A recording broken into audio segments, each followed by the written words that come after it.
Welcome to the Kyson Kid podcast, where we talk about everything that matters. We're talking about truth and love and self-love and compassion, relationships, how to grow, how to change, and how to enjoy the journey. Welcome to the podcast, everybody. Excited to be here. And I'm especially excited to have my friend Shane hanging out with me.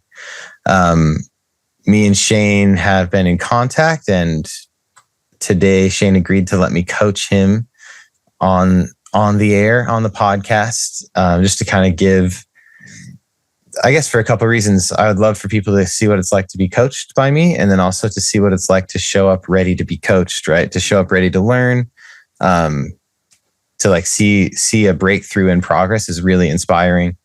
And we're also just going to have a pretty sweet conversation. So that's what we're here for. Shane, thanks for being here. And I'd love to have you just introduce yourself real quick. Like, tell us about yourself. My name is Shane. I'm 26 years old, and I don't know what else do you want to know? What are your passions? What are you passionate about? I really enjoy helping other people. I'm actually myself wanting to be a personal trainer and a health and wellness coach. I'm sure we'll get into it, as we talk more throughout this podcast, but I've been through some pretty crazy stuff growing up, just from early childhood. And it's made me want to help other people. But I also realize, like, if I'm going to help other people, I have to help myself as well. I think that's kind of part of the reason why I'm here. So, dude, I love that. I feel like you're a man on a mission. Every interaction we've had has been just super positive. I've really enjoyed like the feeling of like learning with you. I like the way you think about stuff, and I am just excited to see what we dive into today. I appreciate you being vulnerable, and for those listening, like, this will be a vulnerable, honest conversation. We do reserve the right to, chop out pieces that maybe are extra personal or anything like that. We'll see how that turns out. But what's so cool is, Shane, I feel like you fit a really cool, I don't want to say, that's maybe not the right phrase, but I'm thinking like there are a lot of patterns that I see in men that are sensitive, like powerfully sensitive. And I feel like you fit a lot of those patterns. Like you really, just for in the past conversations we've had, I feel like you have just like massive gifts, massive potential, and also huge desire to serve people, like so much goodness in you. And it's really cool. I guess that will resonate with a lot of our listeners, I believe. And it resonates with me. I'm also a sensitive dude, and learning to step into that powerfully has been like one of the most fun parts of my life. It's like realizing, I don't have to like not be me. I can actually be me and like go through life. So I'm super excited. Feel free to share anything you'd like to, as far as opinions and thoughts and breakthroughs and anything that comes up. As far as jumping into our session, let's take a couple deep breaths together and just kind of like get present, get in the zone here. Okay. And even just maybe taking a minute to notice or observe what you're feeling, right? Physical, emotional, any sensations. Just take a minute to notice, and I'll do the same. And then when you're ready, the golden question, right, is what are we focusing on today? What are we looking at? What are you hoping to step into or shift? Recently, because I texted you earlier today, and was just kind of telling you like I'd been in a rut, just kind of depressed and feeling stuck. And I've really been thinking about that, why that is.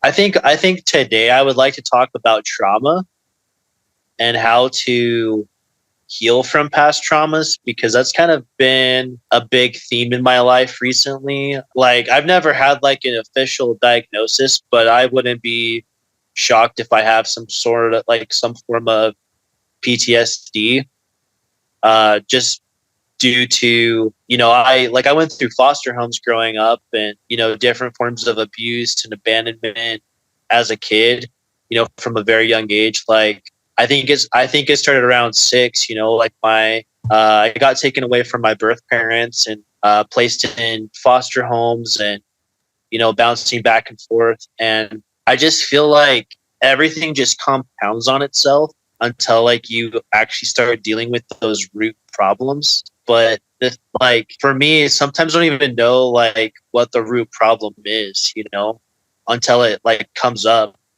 I was in a relationship a couple years back. I was actually engaged.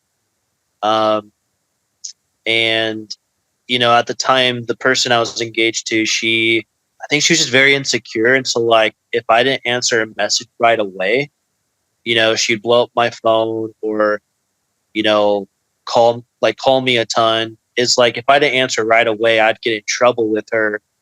And it was just like this very like stressful thing for me. It's just weird how sometimes like different things can pop up in your life that will take you back to those moments in time where you experience something. And I don't know, I just find myself tired all the time. It just kind of seemes like this like repeating cycle where, I just go through like tough experiences with people, and then, I don't feel like I can like re-energize myself.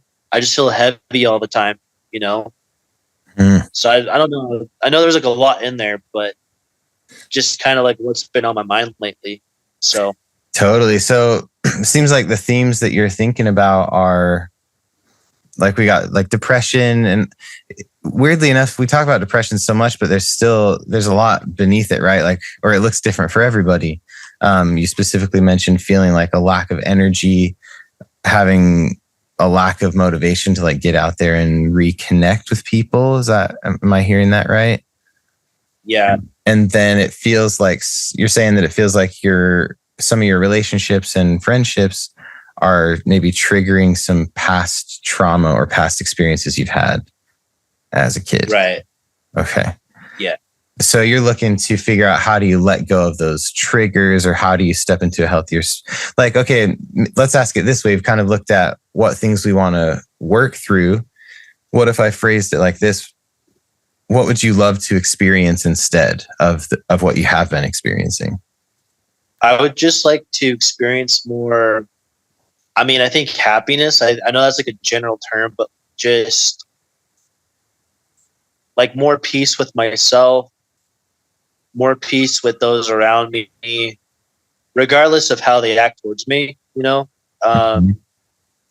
just gaining more control of my reactions and my thought patterns, regardless if someone is triggering me or not, or if they're being good towards me or ugly towards me, like, yeah, I just want to be at peace with myself and not letting outside external forces affect my desire or motivations to do the things that I love to do, And I guess like experiencing more connection with others, because like naturally I do love to connect with people, but when you've been through these different traumatic scenarios where people haven't been as kind to you as you like wish, I find myself just naturally, I'm an extrovert, and I love being around people, but I find myself like isolating more and more, and like not wanting to be as social as I usually am, Dude, yeah. So interesting to hear just the different pieces of the puzzle. I like what you said, like what you'd love to experience is more connection, more peace within yourself. Being able to, I wrote it this way, like to be able to stand on your own foundation, so that as people change or experience emotions or disappointment or whatever, as they experience things, it doesn't shake you or it doesn't pull you. You get to actually decide what you experience. Yep. I like that a lot. So interestingly, you'd mentioned depression before we got on the call, so I've been thinking about this. There's a few different patterns that I find. And I guess I probably ought to say this, that I'm not a therapist, I'm a coach. And so this is not meant to be mental health advice. These are thoughts about depression. And if they resonate with you, awesome. If they don't, awesome. So one of the patterns I see is that depression, it's different than just sadness. There's a kind of sadness that's actually healthy. just as an interesting example, imagine imagine you were incapable of feeling any sadness. And imagine that you had a close friend and they lost a loved one. And imagine that you weren't able to like mourn with them, or you weren't able to feel sad with them in that experience. Does that sound like a joyful life to you where you're incapable of experiencing sadness? It sounds really lonely. Super interesting, huh? Yeah. We sometimes put sadness as like a negative emotion, but it's like, wait a second, maybe it has both sides. It's got, there's two sides of that coin. One way that I like to place that is that there is a fear version. Maybe it's on a spectrum. Every emotion exists on a spectrum from fear to love. So you can experience love, sadness, which would be beautiful, right? Like it's almost even a gift to experience love, sadness with those that we care about. It's connecting, right? We don't, instead of being alone. And then fear, sadness, a lot of times looks more like depression, demotivation, hopelessness. So it's a different, it's a different version, I suppose, a different type of sadness. So the goal is not to get away from sadness here. It's to figure out, why is it depression? Why is it fear, sadness versus love, sadness? Yeah. And so anyway, that's kind of an underlying principle. And then I would say this, or I'd ask this question. A lot of times depression, I mean, it's interesting that the word is depressed, like suppress, press down. And a lot of times I find that people experiencing depression are also in some patterns of carrying things for other people, like emotionally.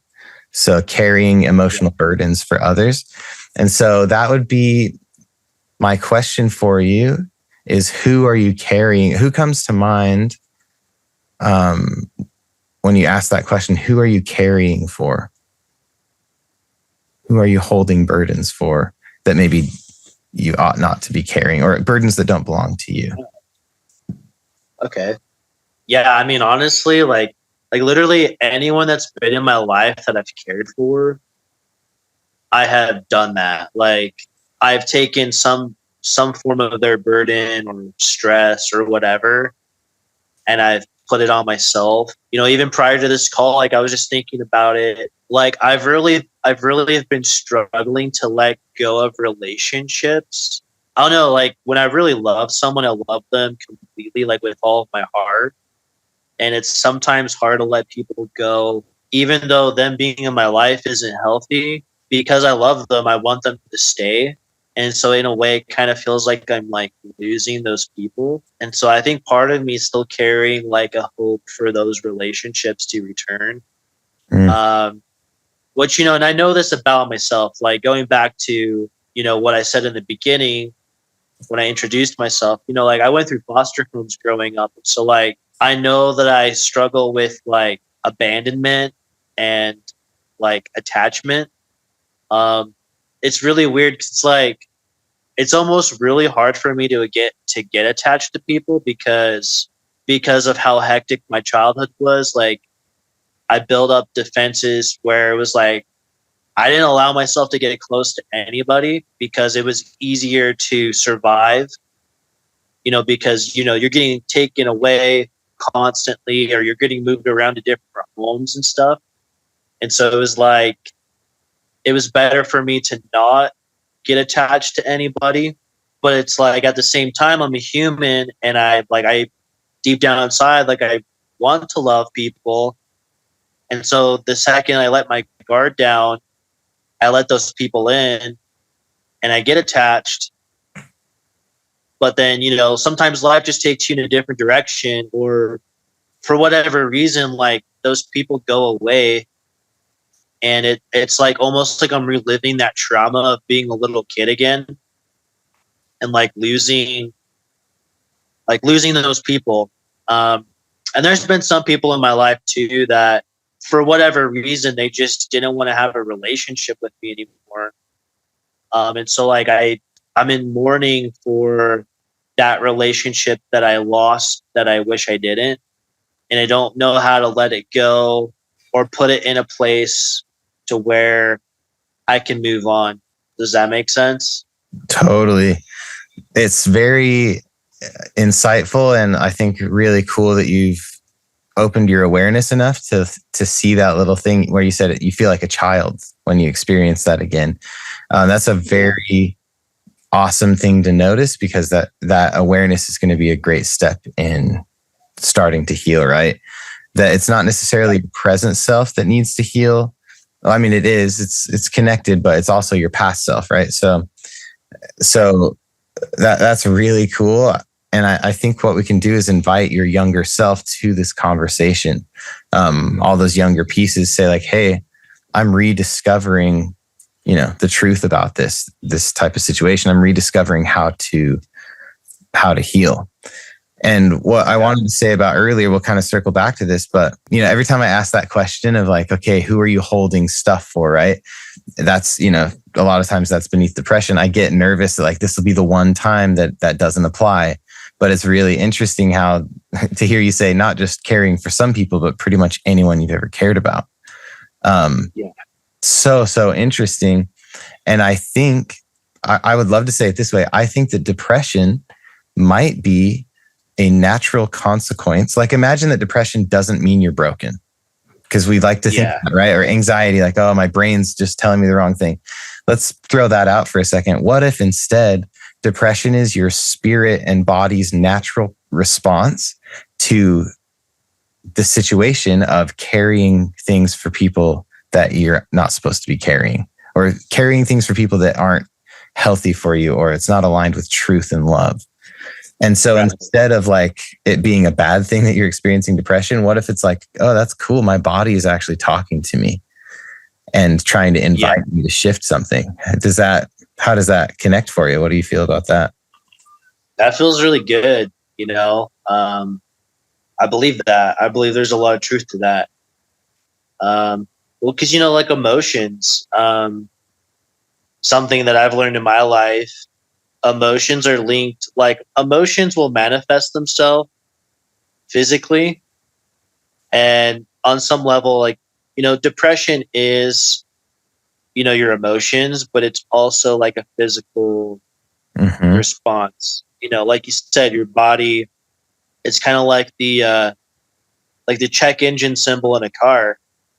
Like when that check engine light comes on, it's like saying, hey, you got to replace your oil, or you got to do some sort of maintenance. And I think it's kind of similar, Totally. Every emotion is just a natural consequence. Like, I think God has given us an amazing body and spirit, an amazing system for growth. And so not only does God talk to you and like the spirit will speak to you, right? Or your intuition will speak to you, but your actual, like your body and your emotions will give you messages to help you shift and grow. So, and maybe a cool way to say this is that every, emotions like depression or experiences like depression and anxiety, I think are invitations to seek truth. So then we can just say, okay, it's not because I'm broken. Let's start to get curious. And ultimately our question is, what truth will set you free here? Yeah. And so we'll kind of see what comes up here. On that same note, I wanted to give you my definition of trauma. I don't know if we've talked about this between me and you, but my personal definition of trauma is the stories that we tell. Basically, it's the story that we tell about a situation. And I'm working on the wording there, but the concept is there that, like, you'll notice that for someone could get bullied in high school and it could be difficult, but they move on. Someone else can get bullied and it can destroy their confidence. It could destroy everything. Or a little kid could, let's use like a dumb example. Everyone got a piece of candy at school except for me. So if that happens to me, I'm the one that gets to decide what that means. Does it mean, oh, that's just something that happens sometimes? I could even be sad, like, oh, I wish I got some candy. But as soon as it turns to maybe I'm not worth as much as the other kids, or maybe bad things happen to me like this all the time, that's where it becomes a story. And that's the trauma. Actually, the trauma is not the thing that happens on the external. It's the thing that shifts in here. And so as we're searching for how to work through some of the trauma you've experienced, that's what we're looking at, is what's the story that shifted inside. And these experiences that trigger you are actually just, again, like invitations or even like clues about what stories you're holding on to. Yeah. No, I really like that. And it's interesting because there's been some like trauma that I've gone through where like I didn't always look at it as trauma, just because I don't know, I didn't really like let myself think about it too much. As crazy as that sounds, like I think a lot of my life I was just in survival mode. But I don't know, like I used to tell myself a different story about like whatever I went through. Like I was just like, okay, I'm a warrior, and you know, like this doesn't define me or anything. And I'm trying to think at what point did that change, because you know, I hit a point to where I don't know, like different, like difficult things would just keep happening. But you know, before I would just push through it or whatever. But then I don't know if it was like adulthood, but I started thinking back on all these different things, and I'm just like, okay, well, like that's actually crazy that happened. And it was like the more I like allowed myself to analyze it and think about it, that's when I started to question my worth or different things. And you know, I don't know if that's normal or if you know, if you've had similar experiences before, but I'm trying to think back, like when did my story change? But at some point it did. And instead of viewing myself as like a warrior or a survivor, it in a way kind of started seeing myself as a victim, which saying that out loud kind of, it's like, I don't know why I have a hard time saying that, but you know, it's like once I actually allowed myself to look more at the situations, I just started to be like, well, that was like really messed up, and why did they do that to me, or why did this happen? You know, I don't know if that's normal. Dude, yeah. I think it's for sure normal in the sense that we're meant to come to Earth and like have experiences and then decide what we believe they mean, right? Like every single thing that happens, you get to assign meaning. Like if you stub your toe, it either, you know, means nothing, or ouch, that hurts, or God's punishing me. There's times when I've been like, God's trying to punish me. I keep stubbing my toe. Like there's times when I've had that thought cross my mind. And so we're for sure here to assign meaning to, or to learn what things mean, right? To have experiences and learn to keep, stay connected with truth versus like embracing false beliefs. And so I think it's pretty normal to look back on things and maybe have some shifting beliefs or attitudes. I would also, you know, I'd also keep in mind that, and depending on your beliefs, for those that are listening, I know this probably connects with your beliefs, but you did exist before this life. So we like to say that babies come as a clean slate. And I think in a way that's true, but in a way it's totally not true, because every baby comes with a different personality. You may have, you know, certain beliefs from before this life that you carried over. And I actually find, this is just a theory, but I find that some of our premortal trauma, if you want to call it that, premortal false beliefs or struggles, that stuff tends to surface in like the mid 20s to 30s, like right in there. And so you may have been, you know, who knows what you thought about going to Earth. Maybe you knew some of the experiences you would have. And you may have been like, okay, I'm going to go down there and be a warrior. And like you 90% believed it, and it worked for a while. But there may have been a part of you from before. Maybe you had some experiences that were similar before this life where you felt mistreated or abandoned. And so as you're growing up and life is starting to feel more real and you're on your own, you know, maybe some of that stuff is just coming to the surface. And it doesn't mean that you have lost the warrior self, the part of you that knows you're a warrior. It just means that's what's at the surface. It's coming up to be healed and seen.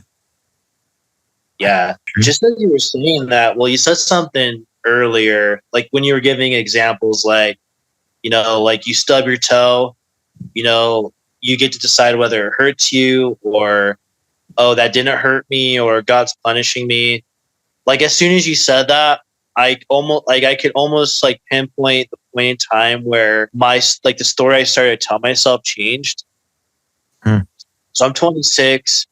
And I guess for the people who are listening, Kyson and I are of the same faith. Like we're both members of the Church of Jesus Christ of Latter-day Saints. And for men, when you're 18, you get to choose whether or not you want to go serve a 2-year mission. We just basically go out for 2 years and we serve other people and we share beliefs of our faith. And I know for me, when I was 18, I felt really close to God. I felt really connected. I felt really peace with myself. And like 2 weeks before I left for my mission, so like this is crazy. So from the time I was like 8 years old, I got taken from my birth parents. And, I was old enough to remember them. And so from the time I was 8 to 18, I didn't know where my birth parents were at. And for 10 years, held on to this like hope and dream of like finding my parents again someday, being a family with them. And, it was kind of like a fairy tale that I told myself.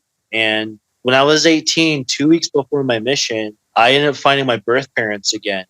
And it was kind of crazy because like here I was getting ready to leave for another 2 years.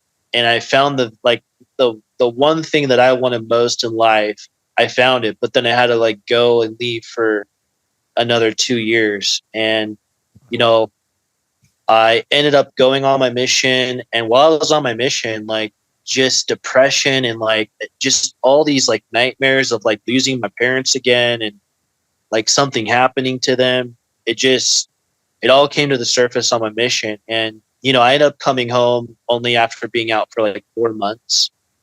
And for me, like that was really hard because like there was a lot of people who had helped me get out to my mission. And I had put a lot of work into going out. And just my sense of self-worth was so based on going on this mission. Cause like I didn't feel, I don't know, like now that I say this out loud, it's kind of crazy, but I didn't feel like I had much worth. And I often found my worth in like what I could do for other people because I figured, hey, if I can do something for other people, maybe I can bring value to the world. Or, like when you go through a childhood like I did and you're bounced around so much, like you start to develop these beliefs about yourself that like you're not good enough. Or maybe if I'm perfect and if I make other people happy, maybe they'll love me and I won't get kicked out or taken away or whatever. And so like that's how I felt about myself with this mission. I was like, well, maybe if I just go on this mission and, try to do some good, like maybe that'll make me worth something. And then I found my parents right before I'm supposed to go. And it just, I don't know, it just broke me, I don't know how to explain it, but it was too much because it was like the one thing I wanted so much in life had just shown up. And then I was going to go on this mission that I worked so hard to get onto. But anyways, I came home and I was depressed because like I felt like I failed. I felt like I failed God. It just felt like everybody that I was close with, like the people that were in my life at that point, I felt like they looked at me differently. They didn't talk to me as much. And Kyson, I'm not sure if you've experienced this yourself, but just from my own personal experiences, like I've talked with other people of our faith. Sometimes the culture, and this isn't just in our church, but all religions, I feel like there is a culture sometimes with people where it's like if you don't do everything exactly the way they think you should do it, there can be like this really judgmental mentality. And I felt like if you've ever read the book The Scarlet Letter, where the woman gets accused of committing adultery, and she has to wear like this like big letter A on her chest so everyone knows. That's how I felt when I came back home from my mission. And so kind of to tie this all together, like I started to change my story about myself where I didn't feel good enough anymore, and I felt defeated and I felt broken, and that's kind of how I started to view myself. And then all that past trauma or experiences that I've been through, instead of, at the time I viewed myself as a warrior, that story changed and I started to view myself as like defeated. And it was kind of crazy because like I had several people when I returned home, they called me a quitter. They said that I was a quitter. I don't know how to explain it. It just felt like them saying that to me, well, like it was coming from people that I really looked up to. And, I really like valued their opinion. To hear them say that to me, it was like a sentence, it was like a death sentence. It was like, this is who I am. I'm a quitter. I even had one of my young men's leaders, he said that if it wasn't for him, then I'd be nothing. I just really looked up to him. And so like coming from him, that was like a stab, like a dagger to the heart. I've had a lot of time to think about that, and I believed it. And I think on some level I still do, And dude, I think that is the trauma, right? The fact that still sits in you, that story still sits there. Not so much the fact that he spoke the words. Like if you were to go just facts only, like words came out of his mouth. You know what I mean? I said words, he said words. So far, the trauma hasn't actually taken place. But once you said, "Oh, maybe he's right," and I'm not trying. I don't say that to be like, "Oh, it's not a big deal that he said that." Obviously, it is, and in that sense, like I believe victim. There is such thing as a victim of abuse. Like people can be abusive to you, but I find it most powerful to take accountability for the part that happened within you. Like in my heart, I said, maybe you're right. Right. And just, like the part I wanted to add to that, or like to add on, I experienced sort of the opposite to what a sort of opposite to what you experienced. Like I did a full mission, and there was a time I remember somewhat of a friend, like a friend who came home from his mission early. And I remember feeling pretty punishing. Like I never talked to him. He would never know. Like I still haven't talked to him. We weren't close enough that I'd be like, "Hey, you're back." But just like a dude that I knew. And I remember being in kind of a punishing attitude towards him. Like, "Oh, how could he do that? That's messed up. Like he should have stayed." All those things. And now in hindsight, as I've worked through some of my trauma, what's really interesting is I think that on both sides of that weird struggle where we like punish each other or shame each other for not doing what we think they should do, you said it this way. So you said the phrase, I had been finding my self-worth in what I could do for other people. I think beneath that is sort of like, let's just kind of cut to the core here and call it self-hatred. I think that both sides of this struggle are experiencing self-hatred or lack of self-worth. In fact, and I'm kind of like doing a little rant here, but it will come back. Like I actually, when self-hatred comes up, a lot of people compare it to self-love as an opposite. It's the opposite of self-love. That doesn't quite click for me. What I think of when I hear self-hatred is actually punishment to try to motivate the self to be better. There's usually a lack of trust in self. It's almost like, well, I can't go be good from my own goodness. I've tried that and I messed up. So now I need to try to punish myself into being good. And so I think you've got, people on both sides of like, let's say the mission cultural thing where people go on missions. Those that come home, I think are often very punishing towards themselves, and they feel like, I should have been better. And then the people responding to them are punishing them. But I think in reality, both sides are experiencing just a different version of the same thing, which is like, I don't trust myself to be better. So, and I don't trust other people to be better. So we all need to punish ourselves. It's kind of this false, it's a super false way to get progress because it's not real progress. Right. And I'm not saying that should like fix that old situation, but to me, for an adult leader to say to someone they've mentored, to say, without me, you'd be nothing. My guess is that he experiences a truckload of self-hatred. I would be very surprised if he's not. For him to say something like that, because he's forgetting the fact that without Jesus Christ, we would all, we'd all be nothing. Like, it's amazing that he wanted to put himself up that way, probably because he feels not like, instead of being balanced, like we are equals learning and growing, I think he feels clear down here. And so he's trying to compensate by saying, hey, I made you who you are or whatever. And then anyway, yeah. What are your thoughts on that? No, I was saying that's a good way to look at it. And that's something I've been trying to recognize and realize. Is like, when people say stuff like that, like, everyone has their own trauma. Like, everyone has trauma and hurt and pain, and we don't always handle it in the right way. And so that's something I've really just been trying to teach myself and just remember is, like, even good people that you look up to, they're human and we're all fallible, Dude, yeah. And speaking of people I look up to, dude, Shane, I look up to you. You're a good person that I look up to. And you Thanks. You still got things you're learning. I still got things I'm learning.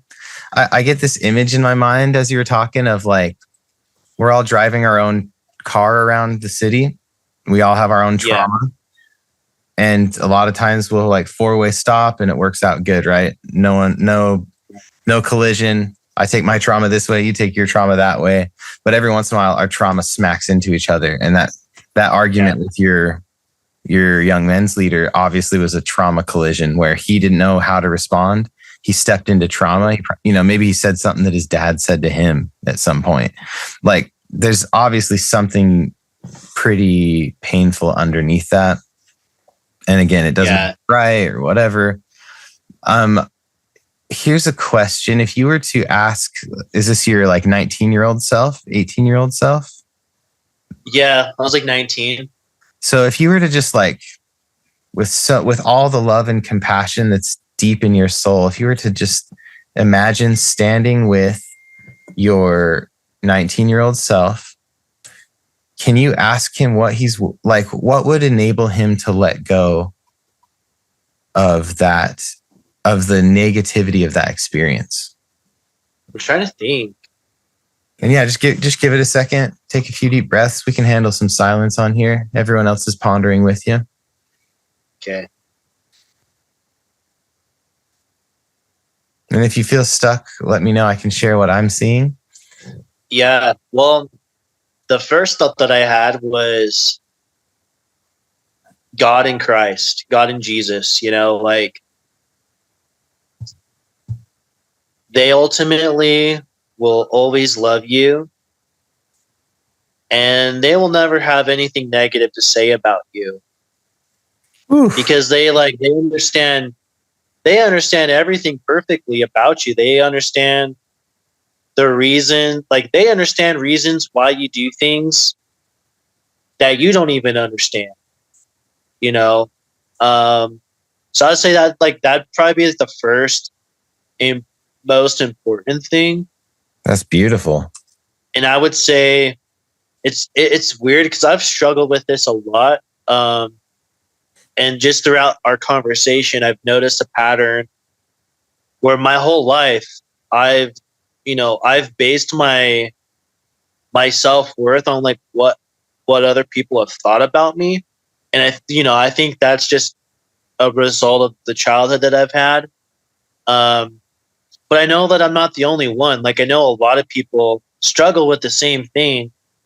And so as I was pondering, like, imagining talking to my 19-year-old self, it's hard for me. Like it's been hard for me to believe I'm a good person, and I don't know where this narrative started that I wasn't good. Like I would tell my 19-year-old self, love yourself. And I'm not saying that like we always hear that like love yourself, but I mean like literally you have to love yourself. You almost can't rely on other than God and Christ. Like you can't rely on like I don't know. I don't want to like that sounds kind of bad too. I'm trying to figure out how to say it, but like you can't you can't rely on other people's opinions and validation for your sense of self-worth. Like it has to come from God and Christ, and it has to come from within. Because like people are going to be disappointed with you, or they're not going to understand the reasons why you're doing something. Their trauma is going to crash into your trauma. Yeah, like because like you might have your reasons for doing something, and they actually might be good reasons, but somebody else may not see that, and they're going to judge you incorrectly. Yeah, dude. Let me just interject here. What's so interesting too about this idea of letting other people, what they think about you, letting that decide your worth. It's really interesting that you say that, because also on another level, there are some people that whose opinion of you you're ignoring. Does that make sense? Like, I almost was thinking like, but who are you letting be the authority on that? Because obviously you talked about like not listening to what God thinks about you or what Christ thinks about you, and obviously I don't know everything about you. We've only had a few interactions, but it is interesting. Like if I were to give you my unfiltered, this is what I think about Shane, it'd be like, dude, I think you're amazing. I think, I really do think you're really incredible, but it's interesting that you're not adopting what I think about you. You know what I mean? Like, so then that could lead to some cool ponder questions maybe to think on later. Like who have you allowed, like what's the pattern and who you've allowed to decide that? Because it isn't everyone. It's and I can tell you now, like it's crazy because like I'm starting to notice this pattern. Like, growing up, so I was adopted when I was 12, and my adopted father, he was really abusive, verbally, emotionally, even physically. And I'm just going to give it to you guys raw. Like there'd be days where he'd call me a piece of shit and just like say I was a bad person, and Kyson, you and I have talked about this a bit, but like, I've struggled with pornography, and I think that was like a coping mechanism just from all the trauma that I was going through as a child and crazy stuff. But like my adopted father found out about it when I was like 12. And instead of there being love and support and like, hey, like, let's help you get through this, there was just so much shame, and there was so much like, you're a horrible person for having this struggle. And I started to believe it. Like up until that point, even though I had this battle or whatever, like I didn't think I was a bad person. But then, my adopted father started calling me names and just really beating me down every day. Like just like making fun of my appearance, making fun of me. Cause your parents, like when you're a child, like ideally, like in my mind, like a healthy relationship, like your parents should build you up, right? Like your parents should encourage you and give you that affirmation, and that's all I wanted. Was like I just wanted that love and affirmation from my father figures and my mother figures. Like I just wanted to feel safe and loved. Like that's just what children need. Like that's just what we need as humans. And I've noticed that I've like from a young age, I've just been looking for that love and for that affirmation and like that family, like that sense of family. And it's really hard when you come from a really broken home and you don't have that family. You don't have like that stability, those connections. you try to find that sense of self-worth anywhere you can, and you kind of chase it because like you need some sort of identity, right? And for me, that's been finding my identity outside of myself, Dude, So, yeah. Listen how much that connects into this thing of finding your self-worth in other people, what they think, or what you could do for other people. And then how that draws us right back to point number one, kind of, which is one of the easiest ways to do things for people is to be needed. Like, oh, let me carry your stuff for you. Let me fix your issues. That's super, super interesting. yeah. Just as something to notice, it's interesting that sometimes you switched your language from I did this to you started saying you need a sense of identity, right? You need this. You started saying it like a you, as if you're talking about someone else, or that it's a rule from society. Like, yeah, that's what happens when you're a kid, right? And I would invite you to, this would be like on your own time, right? But to run through your story and notice when it switches to a you.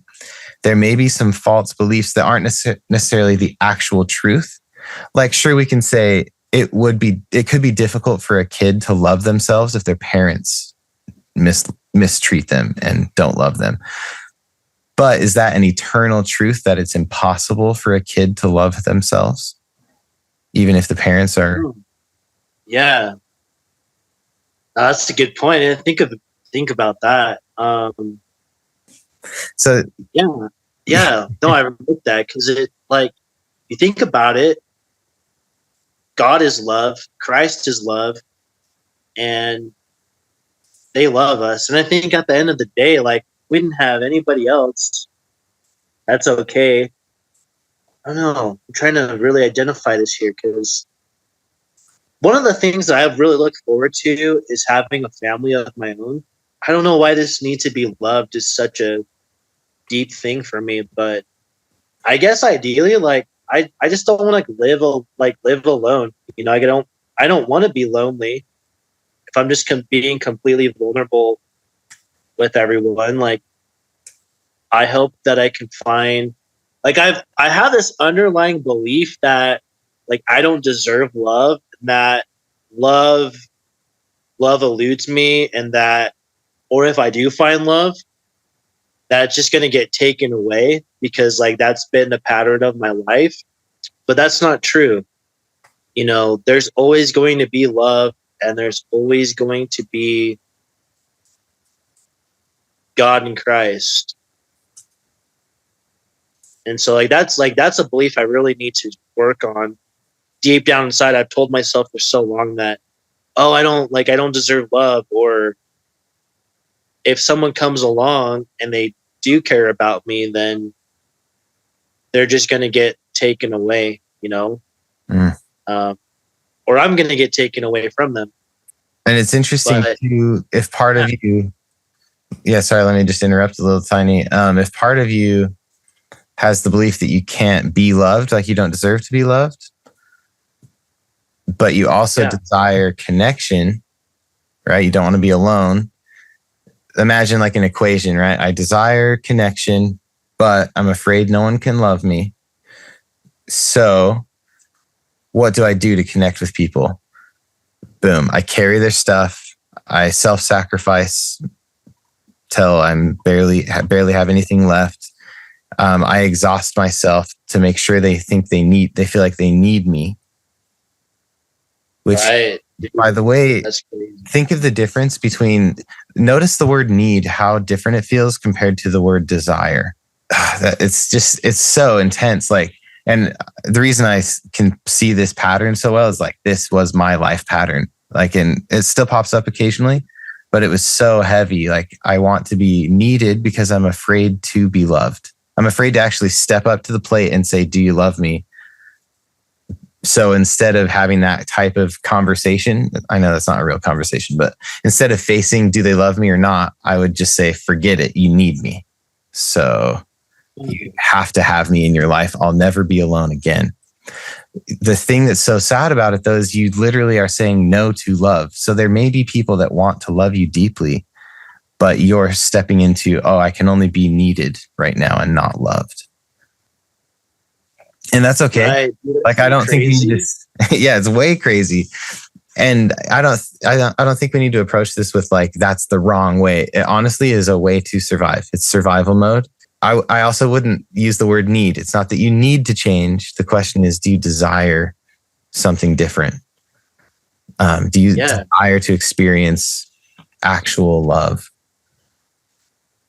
And yeah, I know there's a lot of questions in here. For sake, maybe we pick up on a round 2 sometime, which could be really cool. For sake of time, I want to just share like a few more thoughts, hear your thoughts back, and then just see if we can land on a good like moving forward step. Like going forward, I'm going to ponder this, or I'm going to unlock this question. The thought I wanted to share is this idea to like for sure keep in mind that you had experiences before this life that might relate to the trials you're experiencing now. Again, another opinion or theory is that this time of your life in the 20s and 30s, a lot of times that's when the trauma from before this life comes to the surface.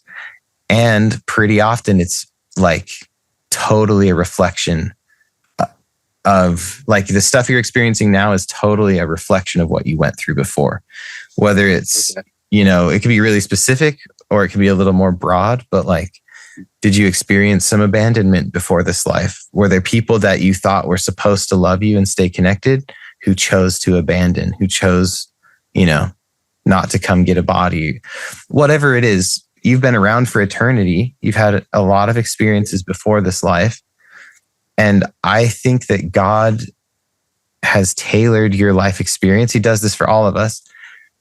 But I think this is sometimes hard to believe this when adoption, right? When we lose our family, it can sometimes feel like, oh, is the plan still working for me? Or did I step out to the side? But I really believe that everyone's experience, and specifically to you, like I hope this resonates, but I believe that your experience is tailored to you.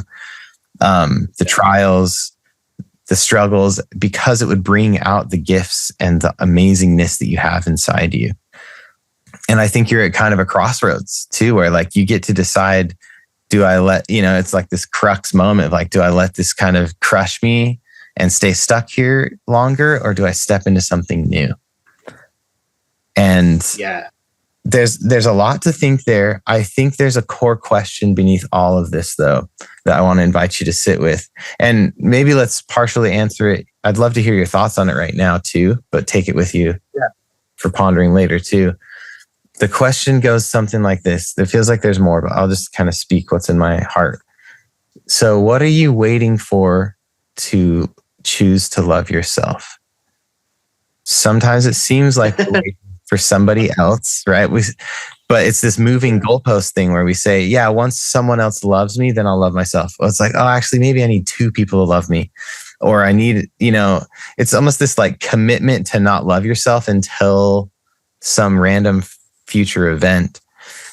And it's interesting to notice that the first command, or the first and second commandment, it's like to love God, then to love your neighbor as yourself. So there's this implication, I think, that you've already learned to love yourself before you love your neighbor. Yeah. I don't know. Like, honestly, it's almost like I've been waiting for someone to give me permission to love myself, or like going back to what we talked about earlier. It's like, I found a lot of my sense of self-worth, like in other people, like what they would say about me. And it's almost like I've just been sitting around waiting for one of those people to say, hey, Shane, like you're worthy, or you're allowed to be happy. That makes sense. Yeah.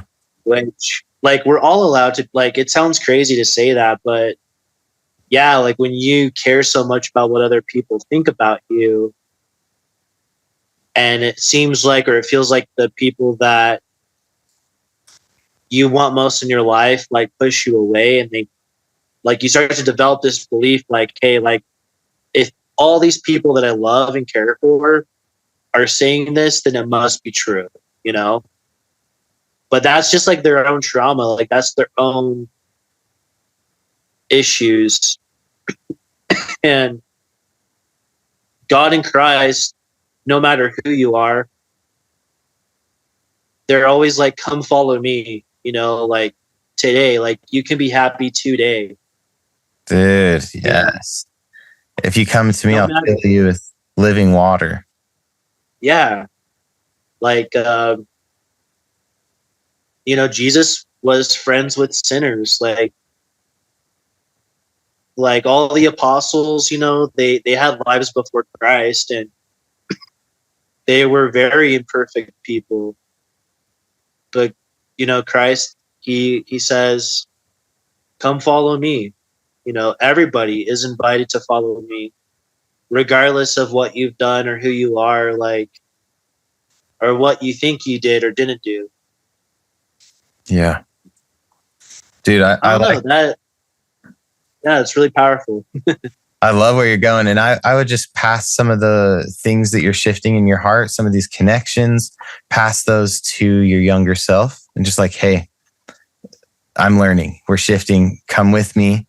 And like, let's go follow Christ. You know, it's like you bring the pieces of you together. Again, I've said this before, maybe to you, but I love the phrase that Christ says, your faith has made you whole. So instead of being in pieces, all those broken trauma pieces, we're bringing them to Christ so that he can bring them together. We're trying to integrate. And what I would say, here's sort of like this other thought. When it comes to self-love, what if, just like depression is a natural consequence of something, right?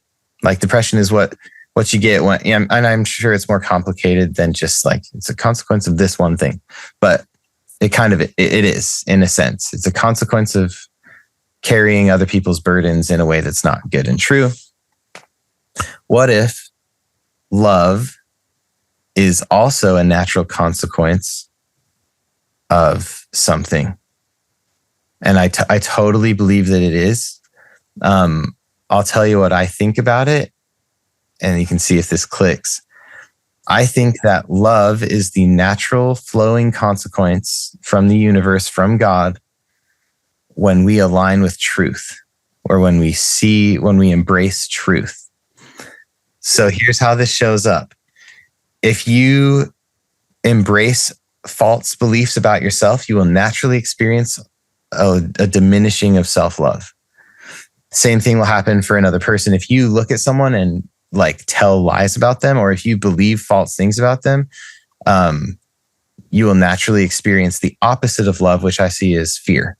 And fear can turn to hatred, whatever, but it's not love. The same with God. If you know more truth about God, you will experience more truth or more love for God, more truth about yourself, more love. So what's pretty cool about that is that the next step in the journey is like, yes, to commit to love yourself, but then along with it, what truth, like it's a two-part question. What truth can I embrace and learn about myself and discover?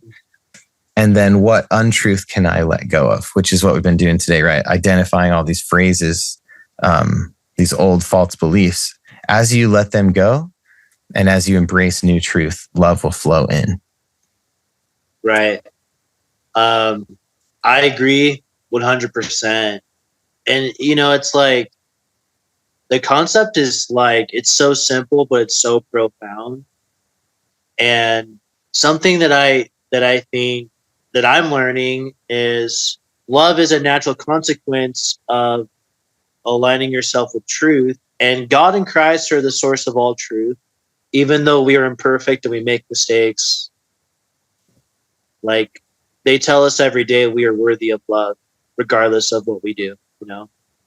And dude, you said it before too, because I love your thoughts. Like, they don't love us just because love is this special, romanticized, like, oh, magical love. They love you because they see the truth in you. Yeah. Which is so cool. And so one Whoa, dude, that's crazy. Whoa. And that's why God is love, because God is also truth. Yeah. Dude, So cool. my brain. So then another place that ties into is if somebody else doesn't love you, let's say to all the people who really stepped into a shaming, punishing space after your mission, those that didn't love you at that time or chose something other than love, right? Fear or shame. It's not because you're unlovable. Nothing about who you are changed. Your value didn't change. Yeah. Their ability, they were no longer seeing the truth about you. They were choosing to see untruth. Dude, that's crazy. So there's a quote. I can't quote it word for word, but it's basically along the lines of like, once you've grown to know someone, it's hard to not love them. Mm-hmm. Like even the crazy things that they do, it's like once you understand someone and you understand how they think, how they feel, you have a better and deeper compassion for those people and a deeper love. Like that makes so much sense because like I said, God and Christ, like they're the only ones that know everything about us. Like they see us completely for who we are. I think maybe this life is part of the process of this life is for us to also see that truth in ourselves and other people. Dude, you know? Yeah. Beautiful. Okay, final question here, man. As you just kind of breathe on this, or maybe a prayer in your heart, or whatever you feel, what is the truth about yourself that, like, the next truth that you're ready to embrace, or that you feel God would invite you to embrace, so that you can experience more self-love and like move forward? Is there a truth about yourself that comes to mind? Yeah, I think the biggest one right now, well, I'll make him quick. One is I'm a good person. And two, I'm capable and I'm strong. Dude, I can feel those just filtering down to your younger self. I mean, look at the warrior, dude. Yeah, it's passing down, just inviting them to believe or to practice embracing those, right? You don't have to force yourself. If you have a thought that's contrary, don't be like, oh, I'm not supposed to think that. Just notice what happens. Just kind of call it a practice. I love all of them, but I love the first one, that you are good. As a closing thought for our audience, closing-ish thought, there's always an additional thought, right? But some beautiful proof of that. Abraham 3:22 talks about the noble and great ones. Abraham is being shown the intelligences. So this is before this life, and before we were even spirit children of God, we were intelligences, whatever that means. God was showing Abraham the intelligences, the souls of man. And there's a verse in verse 23, I believe, it says, and God saw these souls and he saw that they were good. And it actually repeats 2 to 3 times. It says again, and God saw these souls that they were good.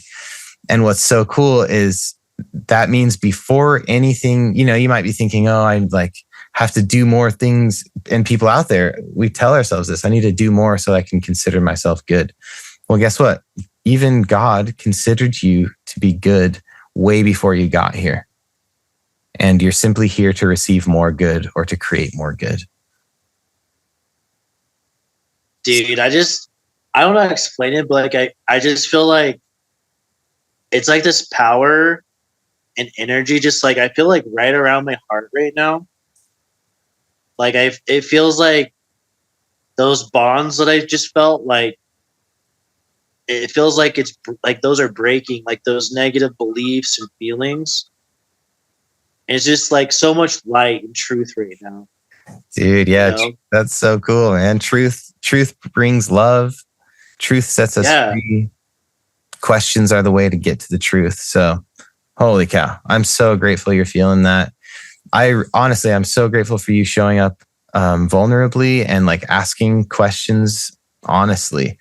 I love being on this side, getting to provide the questions, and then just seeing you search for truth there. Cause I end up seeking the truth as well as we work through that. So I'm also grateful for the shift that I've felt in myself. Yeah. Dude, thank you again. So grateful. Do you have any closing thoughts before we bounce off? Yeah. This is really weird, but bear with me here. So like this session was really powerful, right? And right. I feel really like, I don't know, it's the realizations I'm having. It's crazy. I think sometimes people I know before, like I'd go to a therapist or whatever, and I would just want the therapist to fix me. Or I leave a session thinking, oh, like the therapist did this, right? I don't know. Something that I want to remember and like a strong impression I had just now was like, I'm extremely grateful for you. Like, I feel like you're a conduit, but it's important to remember where the real healing comes from. It doesn't come from, like, no offense, bro. Like, it doesn't come from you. It doesn't come from your mom or your dad. It comes from God. We just get to be conduits. We get to be the messenger, we like, if that makes sense. Dude, yeah. And so I don't know, that's just something like I really want to remember, because I want to hang on to this feeling and just remember like this is God. And I want other people to understand, like, when you feel the healing power, it's not your therapist, it's not your mom, it's not your dad, it's not your bishop, it's God. These people were just simply God's hands to bring you the message, Dude, I'm so grateful to hear you say it that way. It's beautiful. And I would also add, I get to be the messenger. God is the healer, and you get to, your role in your healing is obviously to also ask questions, to be a conduit, to receive, to seek it, to desire it. And so that's all a result of you showing up today, ready to shift, right? Ready to look at things. So cool. What a beautiful thing to see a shift. And I know we're just kind of talking, but the flow is so good, man. I think this happens every time we talk, like just like truth is coming out our ears a little bit. But I also think it seems important to emphasize that time does not heal either. Just like giving random space and time to heal, maybe it does a little tiny of something. You can get some space from it. But the healing thing is that you chose to step in and seek truth. And I got to be here to support you, but like God has connected things for you. You felt the healing and the shift in your heart. And it's pretty cool too, and maybe you can tell me if you want me to cut this out later, but like yesterday we had planned on a phone call and you weren't feeling ready to show up. And sometimes when that happens with people, we disappear and we never talk again. Like it's too hard or it's too awkward, right? And it just feels like, dang, even if I reach out like, hey, it's no big deal, like people disappear. What's so cool is like 24 hours passed and today you decided like, hey, I'm going to step in. And it was amazing. Like you had a real heart shift. And like I said, it has nothing to do with time. It's just a decision. You chose to look at it. And that's pretty. Right. And honestly, please keep that part in, because I think that can help a lot of people. I was feeling weighed down, and and I'm so grateful. Like you were so gracious about it, like so understanding. And that's how I want to be with people, is like sometimes when people don't text you back, they're not ghosting you or whatever. It's just like, life can just get you down sometimes. And I don't know like what the shift was today. I think you just reaching out, just saying like, hey, like it's okay, like there's no pressure. that really helped. And I'll be real, I kind of had to drag myself to this a little bit. Like, I hear that a lot. you know, Yeah. but I'm so glad I did. Like, I wanted to, but at the same time, I was like, I don't know if I can be vulnerable. I don't know if I can. Like, I had so much self-doubt or questions about myself, but I'm so glad that I did it. I really am. So cool, man. So cool. Well, dude, awesome. Thank you for being here. Thanks for sharing your goodness with me and with the listeners. I'm really, really grateful and excited for this podcast to come out. Thanks to everyone for listening. And we will, I'm talking weirdly here at the end because I just feel really grateful. I'm like trying to draw out, I feel gratitude. So I'm grateful to be here. I hope that anyone listening has been inspired, and I hope you'll ponder some similar questions. What is self-love? What are you waiting for to love yourself? And hopefully you can have some shifts hopefully we can all shift, right? To upgrade one step further to love ourselves and to love others more. So yeah, hope you guys have a beautiful one. We'll see you on the next one.